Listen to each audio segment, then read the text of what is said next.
You've been wondering why you're here,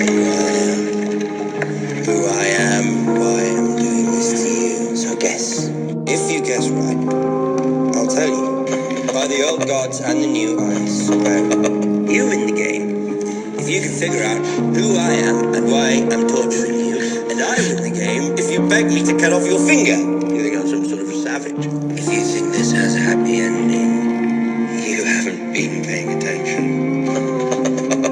I win. Welcome to this podcast.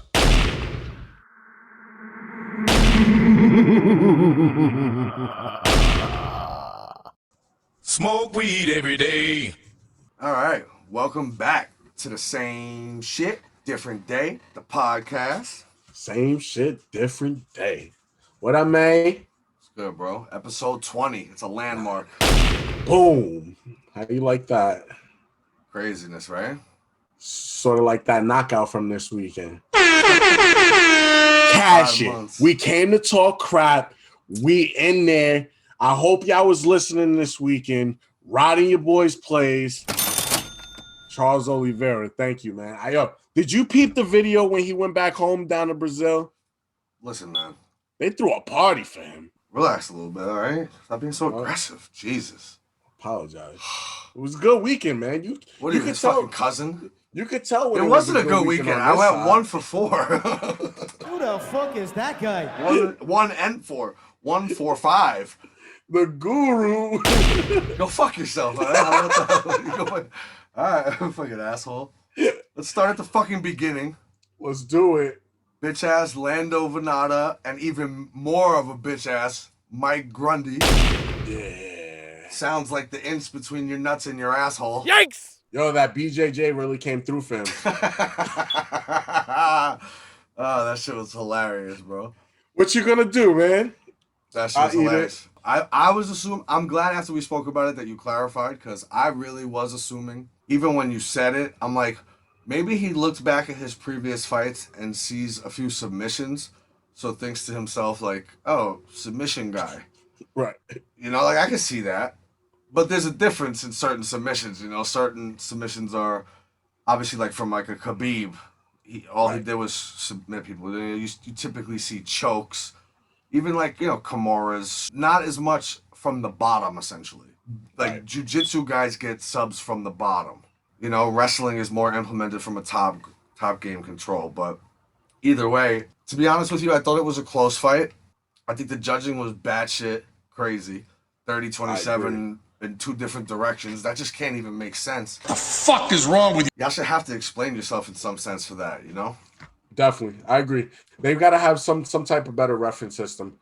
You gotta be able to be held accountable. Judging. Yeah. Well, reffing too, but judging. Judging. I apologize. Yeah, the judges got to be. They got to take account for some of their actions. Yeah, I mean, honestly, it's very similar though, in my opinion, to all the major sports. I always thought, why don't we put them on a little bit? Like, if that ref made that call with 3 seconds left and it decided a game, I think you should show up to the press conference and we should get to, you know, the media should get to lob some questions at you and we should see why you did that and what, you know, who was going to come and break your legs if you didn't. That's what I want to know. Yeah, I agree. I do think Lando Venata won the fight clearly. I think it was a close fight. I hate to say this, man, because you know Joe Rogan's one of my idols. You know I'm a big DC fan. Yeah. I hate riding the waves that, you know, internet and Twitter and shit like that can constantly just beat down your face about, oh, I'm sick of hearing Joe Rogan and shit. And I think they can get over yourself. But I don't know, man. The commentary, I have noticed some instances lately where it's quite biased in certain favors. And I think that was almost a little bit of that there, too. I think it was a closer fight than it seems. Because I don't necessarily agree with Lando Venata at 30-27 either. Well, I mean, yeah, I definitely don't see 30-27, 29-28, but it was a clear Lando Venata win. Yeah, definitely. Darren Till, Mike Grundy. Go suck a dick! Gotta work on it with each other. So I don't know. Figure it out. Go hit them pads, bro. As we roll along, we got Edson Barbosa, Shane Burgos. That was weird, huh? What do you mean it was weird? It was fight of the night up until a point where he stunned him. What do you mean? What do I mean? It was weird. It's all It was anybody fight has. of the night. But did you not hear that anything that anybody said about the MMA world since that event?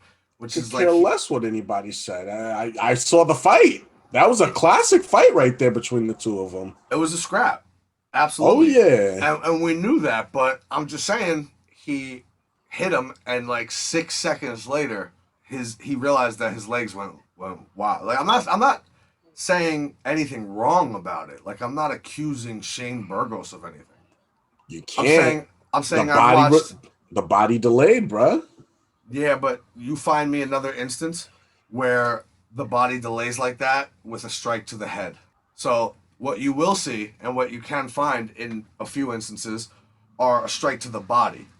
A guy takes 2 steps back, and then exactly what happened to your boy Jeremy Stevens against Jose Aldo. Yo, he shook his brain. No, I understand, but find me another instance then. In any I've never combat seen like nothing. that. I've never seen nothing like this. This is, if I was to compare it to anything, it's like when you cut a chicken's head off and it keeps running around for a couple of seconds. No, Yeah, and I the get body that. kept going, and then that shit said snap.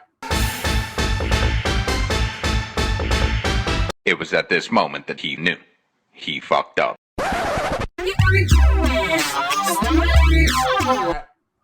I get Drop. it. I'm not actually trying to dispute anything about that. I guess I'm saying what I've never seen before is a body have that delayed I get all the things you're comparing it to. It all makes It sense. looked like he ate it, I've just and never then seen out of nowhere. I've never seen a delayed body reaction to a head strike that way. Right. From anything I've ever seen, any head strikes that put people out or even stumble them, drop them, whatever, they all tend to be right at the point of impact, and then it happens. I've never seen someone eat it, take a substantial. It's almost significant just to say Edson Barbosa didn't even throw another strike at him. And there was this weird delay between them, and then all of a sudden his legs gave out. That shit was crazy. I bet you if you looked into like some NFL film, you could find a play like that where they get up, go to walk the sun, then they drive. CTE, bro. He's on his way. Oh, that's terrible, but probably Yeah. true. The sport. What are you gonna do? Yeah, it's the decision they make, I guess. Caught a bonus off it though. 75 G's. Thank Tony Ferguson for that. No more 50. Yeah, but even more so, I think, kind of cements his name as a real important figure in that 145-pound division now. Edson Barbosa is right there now. I mean, he's a former name who was right up at the top at 155 for a long time. Yeah. And now it's two in a row for him at 145. And usually, I feel like it's pretty common that what you've done in other divisions, especially if it's a division up, when these guys end up trying to make that last run and cut down, you see it a lot. But Right. they get some semblance of respect for what they did in the division above. I get you. I think that puts Edson Barbosa right there. Shane Burgos. Held his own. I thought he was gonna make me eat my words, man. I really did too, because to go back to my opinion last week, I said it's gonna be a scrap, and I think in a test of will, Burgos will prevail over Edson. Wrong. But I gotta give him his respect that it didn't happen that way. But it is like up to that point, that's exactly what I thought. I was like, you see, Edson's winning a lot more of these exchanges, but I think it's that test of will. Right. Once because Burgos is the type to just slang and bang, bro. He just Yeah. throws hands, Yeah. Yeah, I mean, great scrap though. Next up, we had Caitlin Chukagian and Viviane Araujo. Mad strikes thrown. Yeah, man. Somebody wrote on Twitter, I don't want to take credit for this as my original thought, but I thought it was funny enough to bring it up. He goes, it's like, she literally is like, take Holly home and remove any power ability, like zero out her power, and like that's who Caitlin Chukagian is, That bouncy, like, pop, pop, pop, pop, pop style. Yeah. Yeah, she just outworked her, man. That was it.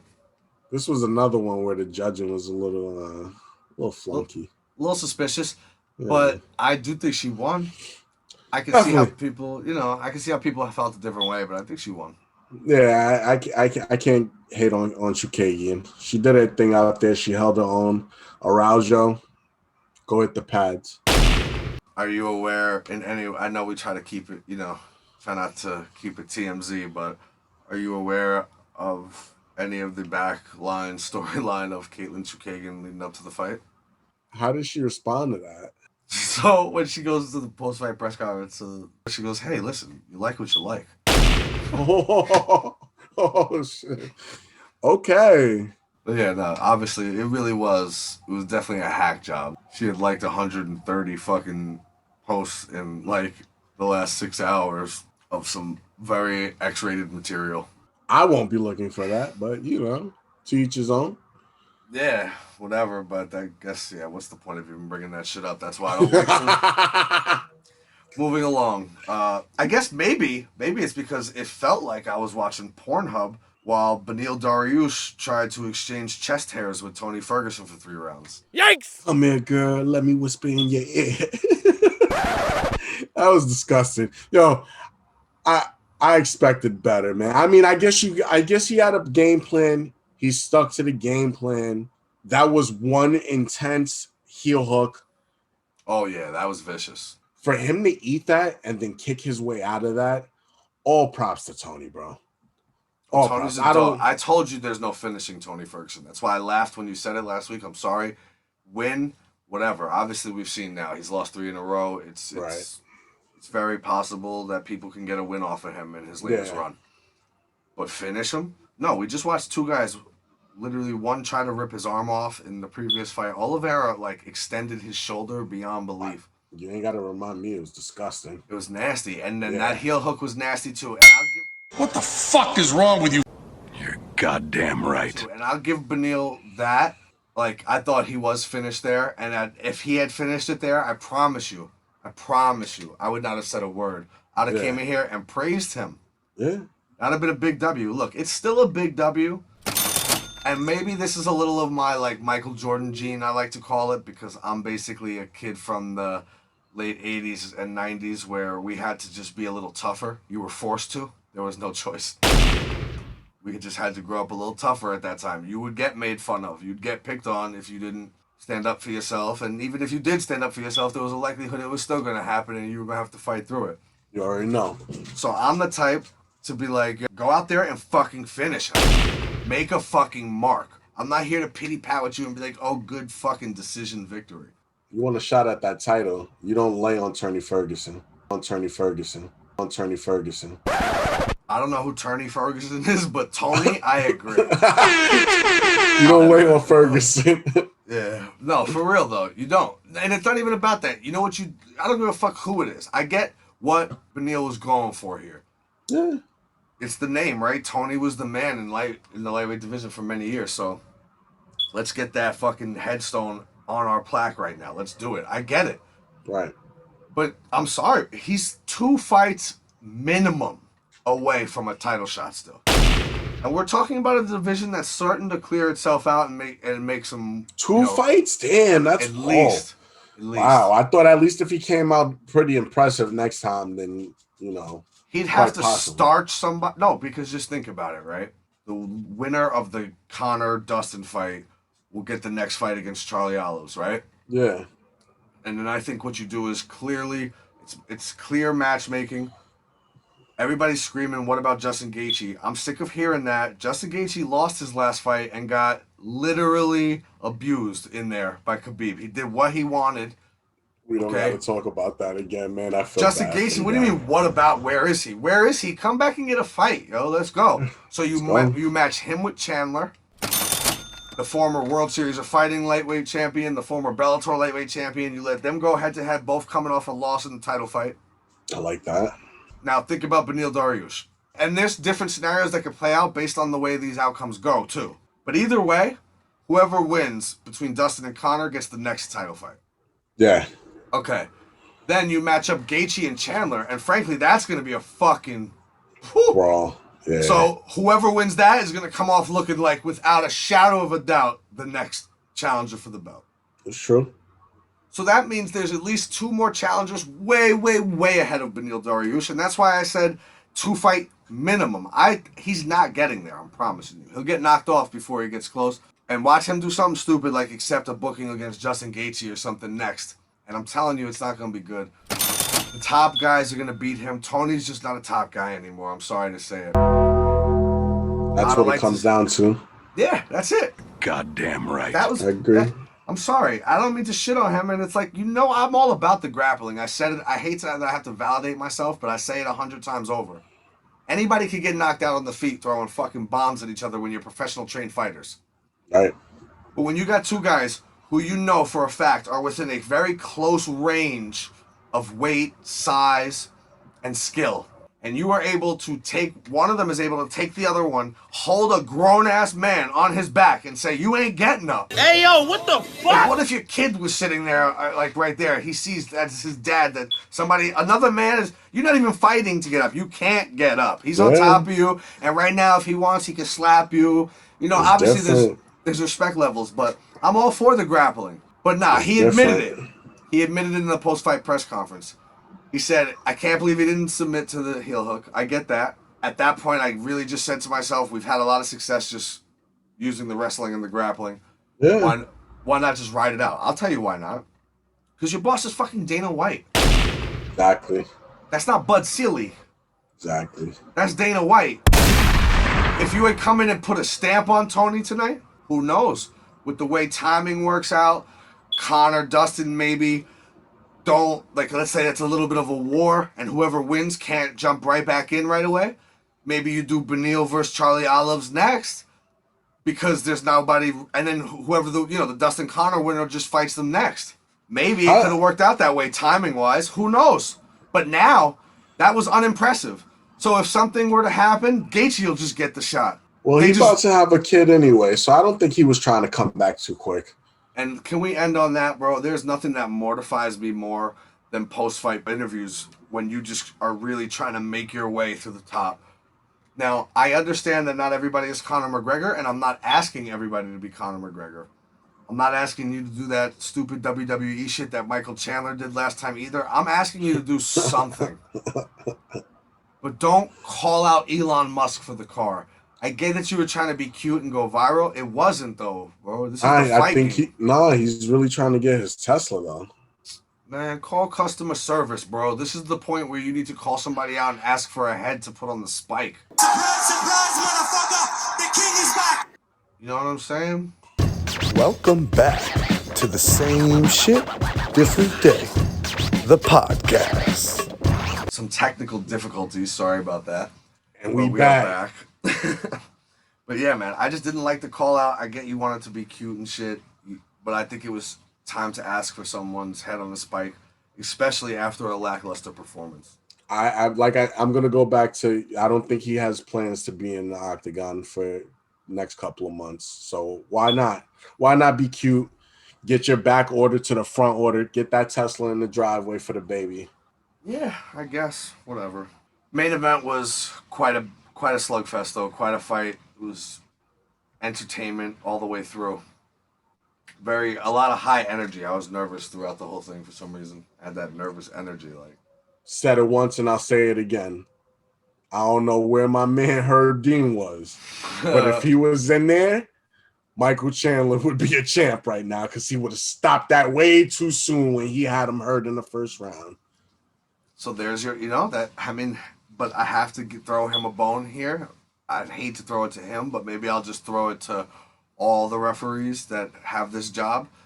That's where things get tough, though, right? Because then, in the other sense, when someone's getting their head beat in for a little too long, we jump on them there, too. And we say, what the fuck? Why didn't you stop it?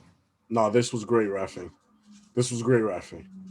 Yeah, for sure. Reffing. Let it ride out. He ate those couple of strikes in that first round, and boy, howdy, that left hook. Yeah, and I think the whole back exchange, like when he jumped on his back in the first round after getting dropped and all that, I would say that clutch. Oliveira won the remainder of the first round after getting dropped. I saw that same crazy judge, the same guy. This is what I'm talking about. But what happens? Nobody says anything. How y'all just going to keep allowing this? This guy gave Michael Chandler a 10-8 in the first round. I get that he dropped him, and I had Chandler, man. I get it. Really? I was rooting for Chandler. I wanted him. I didn't have him like in money. I'm saying I had him on the pod for my picks, and You should definitely have to answer for that. right? That's crazy because he's the guy who gave Grundy a 30-27 and then comes back with a 10-8 in the first round for Chandler. And guess what? get this guy out of here. And crazy enough, 2 of the judges gave Chandler a 10-8 in the first round. I feel like there's these conversations that happen because basically they're the same people who judge boxing fights. We know all about what happens over there. Yeah. They're essentially assigned by the commissions, which are the same ABC commission that oversees boxing, oversees MMA in the United States. So they implement these refs, they implement the judges. The UFC doesn't choose any of that. Fighters are allowed to like make a plea to the commission if they'd like to say like this ref doesn't like me or some shit. But they can't, like nobody else makes those choices but the commission. Right. The commission makes every fighter answer for fucking everything, makes every promoter and promotion answer for everything, puts everyone through the mud just to get money and all that shit so they can regulate the sport. And they don't even make anyone who judges MMA fights have any experience with MMA. Right. You know what I'm saying? So I think it's very black and white for some of these idiots. And I think since the new rule change where they try to make 10-8s a more significant thing, essentially the rules as it stands today are a 10-9 is a normal close round that you feel someone won. Yeah. Right? A 10-8 is essentially, look at it like if you get dropped and dominated, but it wasn't like they were beating you half to death. Right. Because now they've included a rule where you can give a 10-7. And a 10-7 is Herb Dean's getting fucking cotton candy in the third row while you're getting your fucking head bounced off the fucking canvas. and the round ends, and they're like, yo, is that guy even coming out? The old 10-8. Because Right. 10-8s used to be a lot harder to get. Yeah. Like dropping a it as guy much. it's not like boxing. So dropping a guy in MMA is more like a 10-9 thing than it's 10-8 until it gets to like a dom. You know, let's say Chandler hits him, drops him, and also maintains top control for the remainder of the round. Nothing else happens, no other grapple exchanges, nothing. Alright, then I can see a 10-8. But Charles Oliveira was closer to finishing. I'm sorry to tell you this, but he was closer to finishing the fight when he took the back and Chandler did that stupid shit where he fell backwards on his back. Right. He was closer to ending it there than Chandler was in the first round with the strike. I guess. I don't know, man. But either way, shout outs to Charlie Olives, man. Yeah, He man. deserves Happy it. for that guy. Yeah. It was a good win. Khabib would still smash him, though. I don't even want to hear those conversations. But I think it makes the lightweight division interesting now because it's no disrespect to him. I more so say, I don't know. He could go on a 4 or 5 fight streak defending his belt, or he could lose it in the next one. It's wide open. We'll see who he fights next. Yeah, but what he's dangerous with is the way his striking's evolving. Yeah, definitely. Like a guy like that, man, you don't want him to be that good of a striker. That's danger. That's fucking terrible to deal with, I can imagine. Like, because you can't take him down, he'll choke you out. But now all of a sudden he's a fucking kickboxing ninja, and it's like, holy shit. And now he's dropping dudes with the hands too, bro, throwing tight hooks in the pocket, looking like a fucking boxer, bro. It was beautiful, really. Good, yeah. It was beautiful. Like, and Chandler was just at that point, I don't know, man. I something felt weird to me in some way when I was the one trying to plea last week that Chandler's been in fucking backyard scraps for years. He was fighting Eddie Alvarez years ago. Right. I also told you he came over too late. I'm not trying to take back what I said. I even believe him that there's still a chance he could be champion in the UFC. I believe it too. But when the tail of the tape came up and Charles Oliveira is like 32 and Michael Chandler's 35, and I'm not saying that matters so much, but I looked at it and went, wow, like Chandler, I thought you waited too long. I didn't know you was 35, bro. You really waited too long. Yeah. I think he got into it a little bit later than people usually do in this game, but I just was... And Oliveira, I feel like, has been around forever, man. And at first he had a little crappy reputation, but he's cleaned it up within the past couple of years, man. I'm happy for the guy. That's it's very clear what happened there. The reputation was from his days of fighting at 145, and that weight cut, as we continue to highlight for 20 fucking weeks on this program, is a killer, and it's gonna hurt somebody. Yep. So maybe his days of quitting and giving up was literally a mental and body fracture from the bad cut. He shouldn't be cutting to 145, because look, another guy who goes up that 10 pounds, and now he's the best in the world. Right. Oh, wow, look at that. Right. I don't want to hear no arguments about quitting until it happens at 155. Then we can have that conversation, because I think the weight cut is just not considered. I agree, bro. I agree. That shit definitely broke him down, mentally and physically. And now he feels healthy. He probably cuts fucking 7 pounds to get to 155. He's a lean guy already. Yeah. You know what I'm saying? So I think he's perfect at this weight class. I still think they should add a 165, because I think it opens up more things for people. Yeah, man, Charlie Olive's new UFC lightweight champion, and new. Cash it. I'm excited to see where they go with that, too. Like I said, I think Conor's going to smoke Dustin. That's just my opinion. Right. He makes the adjustments necessary. He finishes him in the first round. Okay.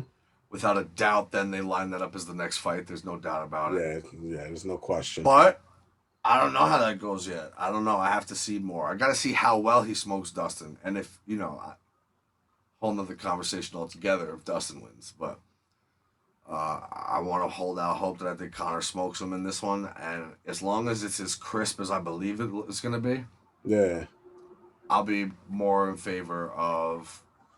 Do you know that they already dropped lines on it the night after Oliveira won? And both Conor and Dustin were favored against Oliveira. Really? Yeah, man. Straight disrespectful. Straight disrespectful. I hate when they do that. I hate when they do disrespectful things like that, because I'm like, watch, this fucking cowboy is going to fucking... And I'm talking butt cowboy, because him and one of his cornermen, oh yeah. They're gay. Super gay. What? Oh yeah. That's another story. One of those hugs and kisses before he got in was a little too close, but... Oh, wow. What do you mean, what? I called him a butt cowboy. What did you think I meant by that? Don't just because he's a great fighter means he can't be gay. What are you trying to say, bro? See how I just flipped that narrative on you? UFC Vegas 27. Oh, shit. UFC Vegas 27. I'm so excited. Let me out. Yikes. I haven't mentioned or brought anything up about this, but I guess it's time to say, because we are going to take a week off next week. Yes, sir. It's going to correlate directly with the UFC also finally taking a week off, which I feel like might be the first one since Christmas. Right. But I appreciate it. I've been home for a lot of this time, so I like the events. It's cool to see the fights every single week. Definitely. But, yeah, I am... More importantly... Yeah, I am expecting...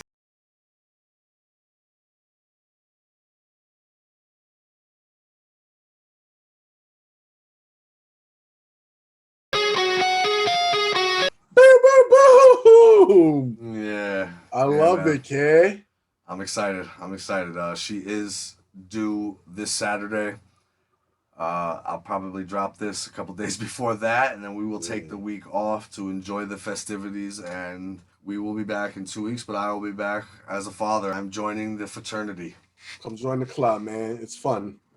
It's a blessing. That's what I can say. It's a blessing. Yeah, man, absolutely. And I'm definitely super excited. I just want everything to go well. I'm nervous with all that type of stuff, obviously. So you could ask for it. Yeah, exactly. Not for any particular reason. Everything has gone very well, knock on wood. But, yeah, man, your boy is on the card. He's one of the 4 fights we decided to pick. I couldn't leave your boy off. My man spinning nipple flowers over there. Spinning nipple flowers. You're gonna stop getting on my man. He gonna come out and he's gonna lay somebody out this weekend. Yeah, but not me though. I don't go fuck. Wow. I saw Ben Rothwell kicks off our picks for next week against Chris Barnett. So you, without a shadow of a doubt, you're going Big Ben then, right? You already know that's the way I'm going. Okay. Bear unit all day. Yikes! Bear unit. Oh my god. Oh my god. Okay. I'm going Chris Barnett. Go for it. Like by starching too. Probably starches him. It's definitely going to be a starching one way or the other. Usually is with these big dudes, but I don't know. Ben Rothwell for like a big gay bear kind of has like a pick and pop kind of game, so I don't know. Fuck, nah, but for real, Chris Barnett's no bullshit, yo. He's on a big win streak. I think he lost a fight or two in like kickboxing, and then I don't know who the fuck he's been fighting for all this time, so I'm not trying to say it's like a UFC, but in mixed martial arts, I think he's on quite of a streak. Right. I don't know. I just usually when I look at these guys, especially in the heavyweight division, and when there's one that we know who's been around for quite a few years, and there's one that we have no idea who he is, it's the Andrei Arlovsky effect. Right. Let's just put it this way. I don't think Dana White is sitting in the war room thinking, yo, Ben Rothwell is going to be the one to challenge Francis Ngannou for the heavyweight title. I definitely agree with you. Now, don't get me wrong. Chris Barnett doesn't come looking as an Adonis either. Right. To put it very kindly. Chris Barnett might be at 205er if he worked out every once in a while in between fights. But he has finished some dudes. He's a striker. Yeah, I give you that. But nah, I don't think this is the one where he makes a name off of him. Ben Rothwell looks good. Looks like he's been getting in some work. Slimmed down a little bit. That's talking about his figure. Yes, sir. Silhouette. Gay! Silhouette. Jesus Christ. Hairy Chest Club. What the fuck is wrong with you fucking assholes? Oh my God! Please, let's move on. Before we don't even have a show to come back to for 21. Rothwell KO. You got Barnett KO. Let's move on. Absolutely, easy money. Fucking Carla Esparza has ruined a few prospects on her way up. That's on their way up. That's for sure. Ruin a few prospects and took a lot of my money. Yeah, and she's got, frankly, it's a bit of a boring wrestling style. It's not dominant wrestling. I mean, it's very dominant, but it's not very damaging. Right. I think she surprised everyone right from the start at the finale of The Ultimate Fighter when she gets the win over Rose. I think they were trying to shoot Rose to the moon at that point. Yeah. And Carla Esparza don't fuck around, man. She's kind of hung around in the top 5 of that division for many years now. And she'll lose once in a while, but every once in a while she sends one of these prospects back down the list. Right. That's what you think's happening this weekend? Definitely not. No, take one look at Jan? Jan? Yes. Let's just go with that, right? That's it. Jan. Let me tell you something. She's having some good training. Yes, sir. For sure. She's doing it right. I think this is the one I finally get to make a little bit of money back. I'll let you guys know in 2 weeks. What's the odds on this? Because I wouldn't be surprised if they know who this chick is, because she's only minus 125. It's not enough. Oh, yeah. I was thinking maybe you were saying she was plus money, and I was like, get out, really? Although maybe not shocked, because I got to give respect to Carla Esparza. Definitely. And don't get me wrong, I would not be shocked. I could almost see myself sitting there watching it, being like, wow, yo, look at Carla Esparza. Another one. Humping her fucking leg to the decision. Look at this shit. I can see it, but nah, this chick, arm goals. Right. Jacked. She's jacked. She's yo, I don't know, man. I haven't seen many of her fights, but I'm going to look into some of it before the event, because I get the feeling the UFC would love her to kick the shit out of Carla Esparza this weekend. Remember, the last time I told you a line wasn't enough. It dropped crazy, and then we all cashed out. This is another one of those. They're not putting enough respect on that number. I like that sentiment. That's where we started, basically, that if she's not an underdog, fine. But sometimes, many times, that's not enough. Yeah. I think that's one. And granted, this is most likely going to decision. But, I mean, I think it'll be a clear 2-1. Yeah, I agree. Carla Esparza is not one to lose 2 out of 3 rounds. If you go against her If she takes the girl down in the first round and dominates control, you could go to the bathroom. That's gonna happen for 2 more. It's happening. You'll know. I'm not saying the fight's gonna end in the first round, but you will know by the bell at the first round which way this fight is going. And I don't mean walk out to disrespect them like it'll be boring. I'm not trying to say that. I'll just say that you'll know by then, because if Carla dominates her for the entire first round and implements the wrestling and can stay on top, that's all that's going to happen when they come back out. And I get that sentiment to some extent. That's kind of what happened with homeboy Benio in the last one, which is like, when you're in the midst of it, you can't underestimate what it's like to be in the midst of that. Like, there's a fucking crowd there and shit is going crazy, and you're like, yo, most importantly, I need to win. Exactly. Like, my man was having a baby, right? Okay, so you need that second check. Right. So, I don't know. I just think by the end of the first round, we'll know which way this is going to go. Unless this chick starches Carla and there's something we don't know. I don't know. I haven't watched enough tape to know. Right. But yeah, I think we're both going the same way there, Jan, by decision. Definitely. All right, now we got the Jack the Joker Hermanson. This was pre-scheduled, right? I really don't even know. It was, but I do not believe we picked it on the pod. I remember putting this on a rundown one week, and then I think before we even got to the point of recording, right, the fight dropped, so I was able to adjust. Got you. We definitely, I think so, because I remember talking, at least with you, maybe not on the pod, but about how, where the fuck has Edmund Shabazian been? Yeah, I do remember that conversation. Because he's Ronda Rousey's protege. We know she doesn't deal well with losses. And as far as her being his mentor, I don't want to start knocking on her and shit already, but it's like, yo, where's my man been at? Yeah. It's time for the bounce back. Ain't going to be too much bouncing. He got a flat ball over there, kid. You think so? You going Jack the Joker? I got the Joker, man. Too experienced in this game. Been in there way too long. I think he'll be able to eke out a decision. I could see that train of thought. I'm going to give Edmund Shabazian one last chance. Ooh. I think this is going to be a good fight, though. That's for sure. Okay.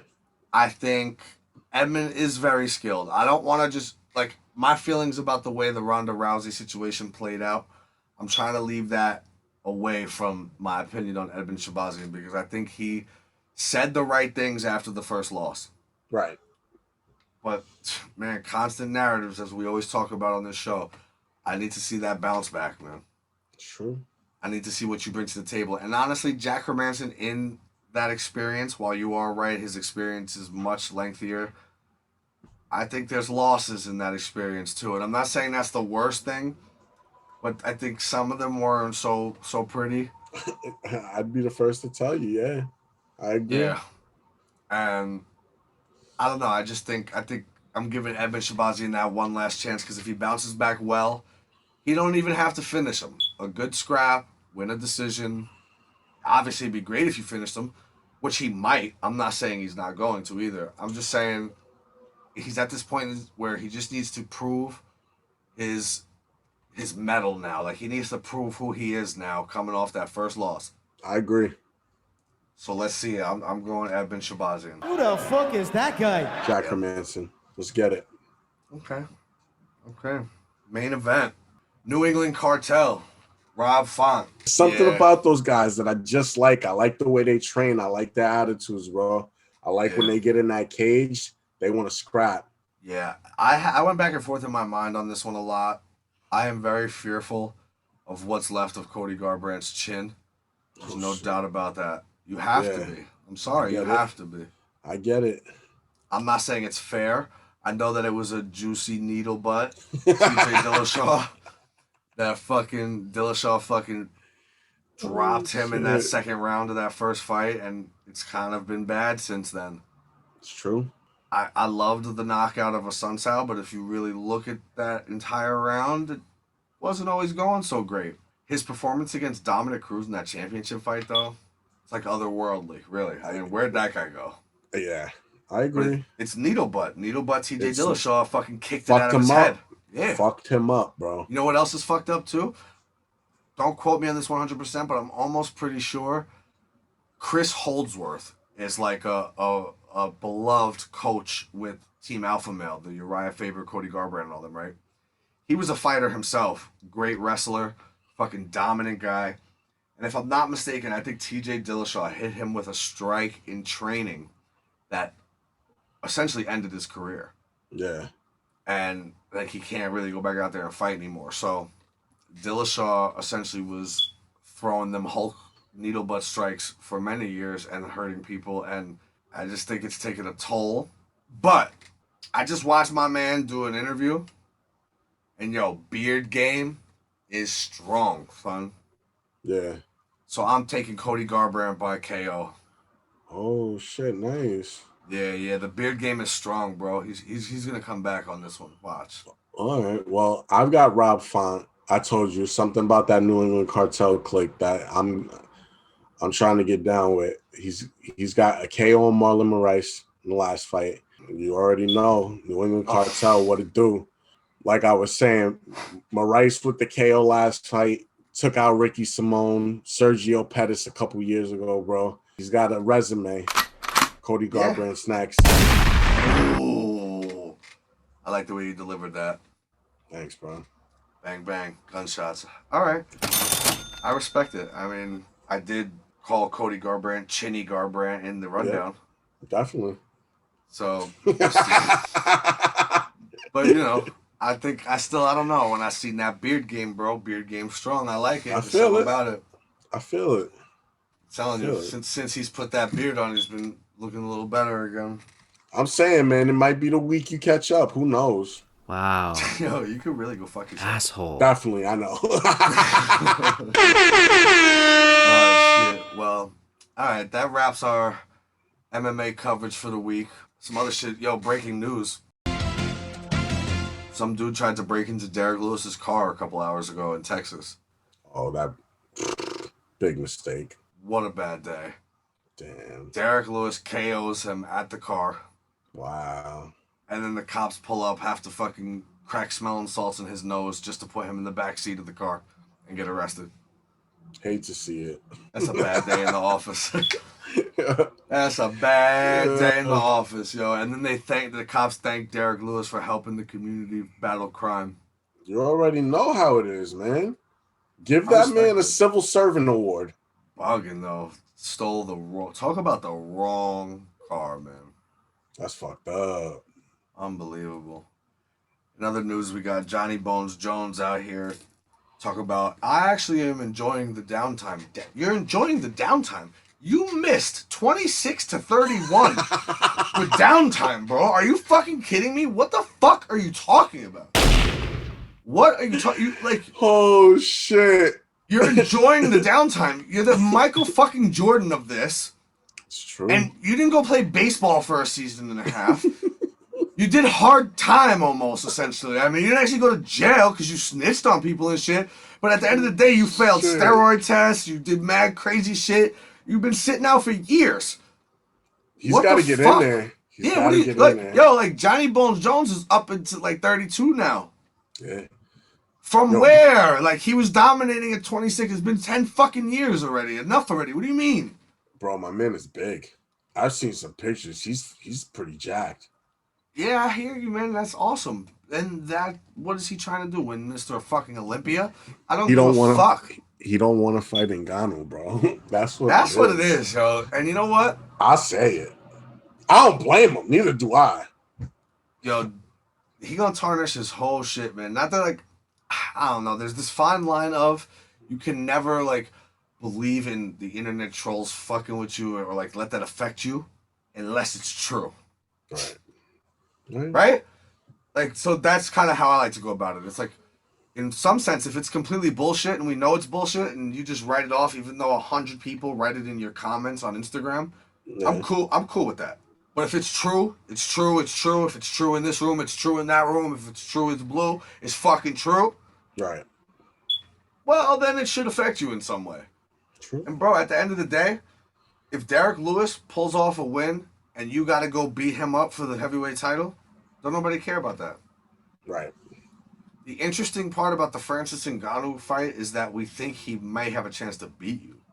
If not for that element, what the fuck do we need to see you fight anymore? We don't. You never sold 1 million fucking pay-per-views in your life. And that's in the most, I mean, his feud with Cormier before the first fight. Huge. Some of the best shit you'll see too, like the little behind-the-scene interview shit. It's the first time we really got to see Jones for who he really was and shit. Oh, that was great. Still sold 800,000 pay-per-views. Conor McGregor could do an interview to sell 800,000 pay-per-views. What the fuck are you talking about? In a suit. Give it to him. Exactly. In a three-piece, bro. Get out of here. What are you talking about? Like, come back, take the 10, 15 million they're trying to offer you, beat the shit out of Francis Ngannou, and then say, what are you going to do to bring me back? Because what do I even got to come back to fight for? Yep. So maybe now, next time, like, because I don't know, man. I'm not trying to take him down for trying to get more. I respect that. But there's ways to go about it. Right. See, me personally, I would take on this challenge because it's truly the first. Listen, these last couple of years and these guys that John Jones has been beating, like Dominic Reyes, who we see what he's about now, right? Yep. I love me some Anthony Smith. That's my dude. But Anthony Smith is on the level of John Jones. Right. Right? And Thiago Santos, who is another guy who absolutely cannot win a fight. And all three of these guys, well, Anthony Smith has bounced back well, but the other two cannot win a fucking fight. And those both, everyone argued that they beat Jones. Nobody even came close to beating Jones. John Jones was half asleep in each of those contests. Yeah. He could care less. You took the coke away from him. He can't party no more. He can't do nothing. And what happens? It's also you took his spice away. Plus, that way. You've been beating dudes up for so long. Rampage Jackson was scary when he was 21. You think fucking Dominic Reyes is scary? He looks like a fucking high school science teacher, bro. Damn. What the fuck is going on? Like, what are we talking about? You think he's scared of him? He could barely care less. But this is the fight here. This is the challenge, yo, because Ngannou could beat him. Ngannou could turn his lights out. Easy. And that same reason, that's why John wants more money. But that's also why we want to see it. Yep. So in my opinion, I'm cutting a deal. If you had anyone of a good manager, I think that's what he's looking for now. But you need a manager who goes in with the UFC and says, fine, we'll take the base of 10, which is great. But let's negotiate a bigger percentage on points for the people. Because we think this is the fight. This is the one. And I agree. That's the one where John Jones finally does 1.2 million buys. And that would be, I agree. But that's the way to go about it. What he's doing now just diminishes shit. You're never going to get it that way, bro. Like, listen, I honestly believe there may not be one human being in the world who could legitimately tell John Jones he's a pussy. Right. In any room or any setting. I don't care how big you are. He's too big and that talented at fighting that you have no chance. So just, there's nobody. Like, nobody could tell him that. But, dude, you kind of looking like a little puss. Damn. Shots. Listen, it shouldn't affect you what I say. Right. Unless it's true. That's up to you, my man. I think you're the greatest of all time. I think these close contests for the last few years are a product of people just frankly not even getting you out of bed in the morning. You just feel like, who the fuck is this dude? I don't care. I'm going to wash him. But now's the challenge. And then John Bones Jones, if you were to come out and beat Francis Ngannou, there's literally any number you could ask for. That's it. You could go from accepting the 10 million to next time saying, I want 50, and I'm not even going to say nothing. I'll be like, listen, you got to give him 50 now. What you going to do? Tell him no? You just beat up Francis Ngannou. You better hope he don't come to the office and make you do it. Exactly. That's it. But right now, Dana White could say, yeah, you can't make me do it because I'll have Francis Ngannou over here. And clearly, without $25, $30 million, you ain't prepared to have that smoke. Speaking of smoke, another breaking news effect as we'll roll from sort of fighting. We roll from fighting to sort of fighting to the NBA. What is it? You see this shit going on between Matt Barnes, Steven Jackson, and really Kwame Brown? Yo. My man went in. It took Kwame Brown 17 years to gain some genuine respect from the public, but this was close. This was close. This was real close. Oh, bro. Abused him. He said, yo, look at you. I mean, we ain't even gotta. My man destroyed him though, yo, and he said, "Yo, you looking like Drake, motherfucker. You should be taking people's girls, and Derek Fisher took yours." Stop it right now. It's like, yo, go get that man some gas money. Oh my God, stop it. He called him Becky with the good hair. No, the worst was, yo, he said, who was he talking? He said, yo, and I hate to say this shit because, yo, honestly, I seen the response from Matt Barnes. Mm-hmm. And, yo. I fuck with Matt Barnes. Yo, you got to hit him, yo. No. It's got to be on site when you see him. My man said, yo, is Derek Fisher your kid's mentor? Because he was your mentor and shit. Is he the mentor or the stepdad? Like, which one is it? Yo, my man, hold on. Meet me right here because we gotta talk. And although I will say, I fuck with Matt Barnes. Yes, and I fuck with Matt Barnes. And I will tell you, as we've talked about with my body language reading shit, if Matt Barnes was walking down the street and Kwame Brown set it on him, he would fight him, without a doubt. Matt Barnes is too big to not fight anybody, but Kwame Brown is too big. Yo, Matt would fight him, but he wouldn't win. That's the difference. You know what I'm saying? So it's like that's kind of how I feel. Like Kwame Brown was on that Unk vibe, bro. Like, and let's not forget, yo. Like, I don't even think people really consider what a 7-foot human look like. Nah, yeah, you definitely don't. Until you see it in person. I hate to say it, but it's like a fucking.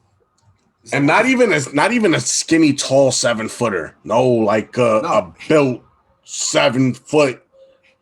He was monster. listed at 270 at 17 coming out in the draft. 6'11", 270. Oh, so I feel it. I feel it.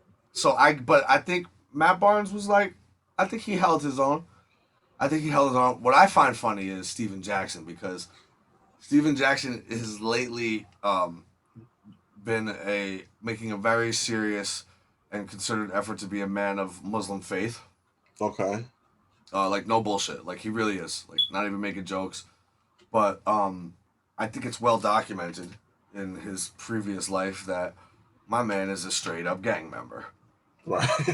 So I find that dynamic interesting. Holy shit. That's well documented. Come on. Now, I listen, I don't think anybody is beyond, changing it up and doing better for your life at any point. I just find it, I guess, a little interesting when I could see it in a man's eyes that what he want to tell you. Oh, shit. Because I don't give a fuck how big Kwame Brown is. I know Steven Jackson ain't scared. Right. I also think that's because Steven Jackson will probably be willing to do more than what it should be. I don't think it would just be a fight. Yo, to each his own. It's all love, man. Spread love. It's the Brooklyn way. You heard? No, what it really is watch. I'm telling you. Kwame Brown dropping a podcast. Because who the fuck has heard from Kwame Brown in a decade? And I don't even know what Matt Barnes said to even, spark this whole shit, but... Well, in Matt Barnes' response, he brought it up. He was like, they said, he went back to his team and was like, yo, when we was talking about it, did I say something? Because, I don't remember. What did I say that he's mad about?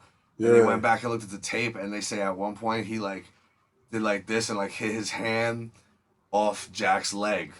Yeah. And they, chuckled to each other. And he was like, bro, if that's what's got you upset like this, you need a hug. Word. That's wild. Yeah, I don't get that. But what Jack said was in the trade, it was, I think, Kwame Brown and somebody got traded for one player, and then Jack was like, nah, it was a 1-for-1 trade. Oh. And I think Jeannie Buss might have even been like, no, because we also included Kwame Brown in it, and Jack was just like, yeah, no, I heard you, but it was a 1-for-1 trade. Oh, did he throw gunshots after that? Because that's what that was. Yeah.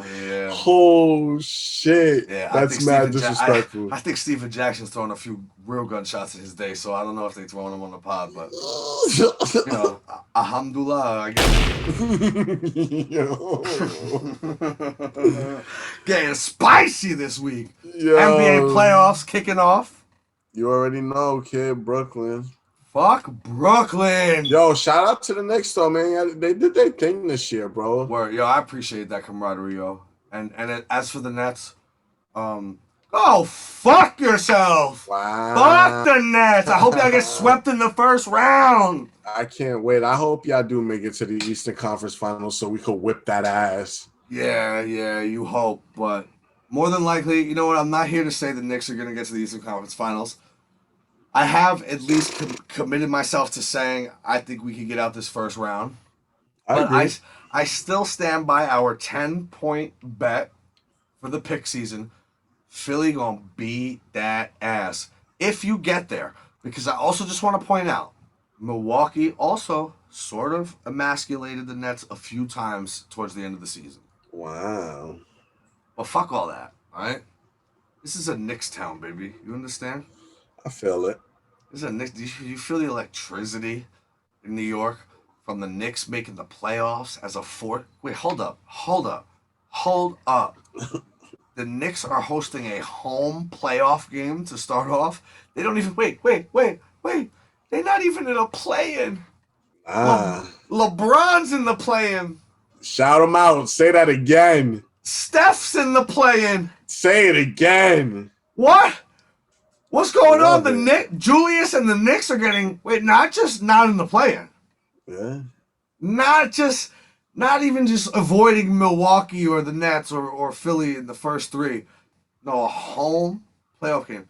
Do you know the Knicks had like the 11th or tied for 10? I think Portland got us by one game, but it was 11th best record in the entire NBA. Because you know that shit matters too. Because it'll be like, oh, the Knicks made it, but the Western Conference is so deep. If the Knicks were in the West, they wouldn't have got in. Actually, if the Knicks were in the West, we would probably be right around where Steph Curry and the Warriors are, I guess. Yeah. Julius. Come on, my man deserves a couple of votes for MVP. Yeah, they gave up. Speaking of Genie, they gave up on him. Sent him down to New Orleans. Made his way up here, and now he's shining. And crazy enough, too, right? Am I bugging? Or he wasn't even a part of the Anthony Davis trade. They gave up on him years ago. He went to New Orleans for a couple seasons and played with Davis. Yeah. Yep. Right? I believe so. Because I think it was Lonzo, Brandon Ingram. I don't think Julius was a part of that. Crazy, man. Hopefully Kyrie could just round his mind together. Yo, you know what? Don't you worry about what's going on over on this side, bro. Make it out the first round, then maybe we can talk about something. No, maybe you don't understand This geography. is a cakewalk. It's not this side. You are Brooklyn, which is this like a borough. We are so much hate on your side. We are New York. So it's not sides here. You're just in our playground. Don't worry. They're gonna bring a chip for you. Listen, that's it. The Mets got a little AAA organization too, the Brooklyn Cyclones. It's just what we have. We have a little AAA organization down there at the Barclays. I'm not even gonna entertain the hate no more. Yeah, you shouldn't. Nah, It's never gonna change, because to me, it is so fucking life enriching that we didn't even give y'all one season to run it with that bum ass group of fucking all-stars.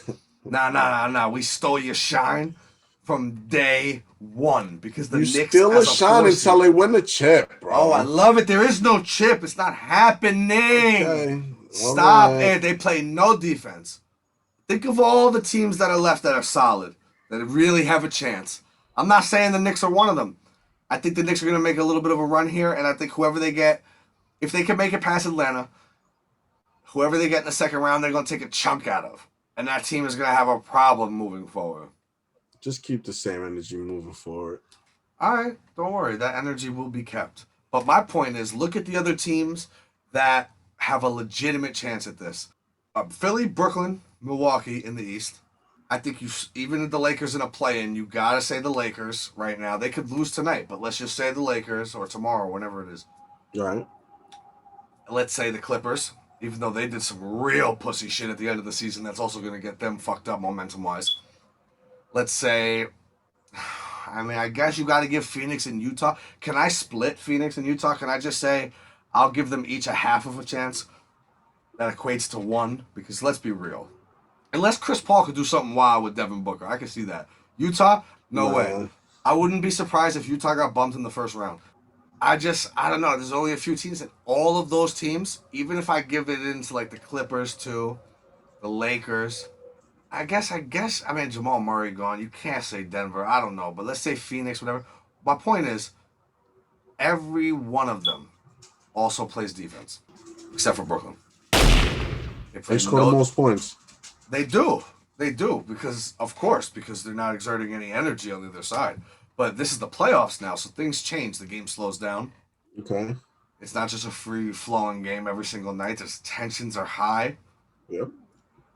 Not that, I respect the guys you have on there, and they do definitely have ice in there, but at least Durant and Kyrie. He's an asshole. And Harden. No. James Harden, absolutely non-existent for every playoff series he's ever played in his career. Show up once, and I'll consider it. Regular season, we're talking could be, I truly believe could be top 10 all time. Playoffs? Who the fuck is that guy? You tell me one. Do you know James Harden has never missed the playoffs? Wow.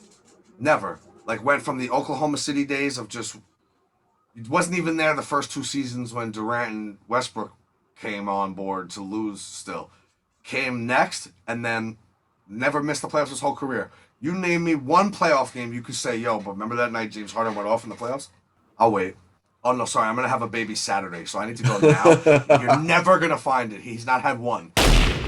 He was literally to blame for them losing 2012 against the Heat, giving LeBron his first chip, because he literally was gone. They was putting him on milk boxes. Absent. All I do is speak truth. This isn't even hate. I think James Harden is legitimately, maybe let's say top 15. There's too many good big guys from back in the day.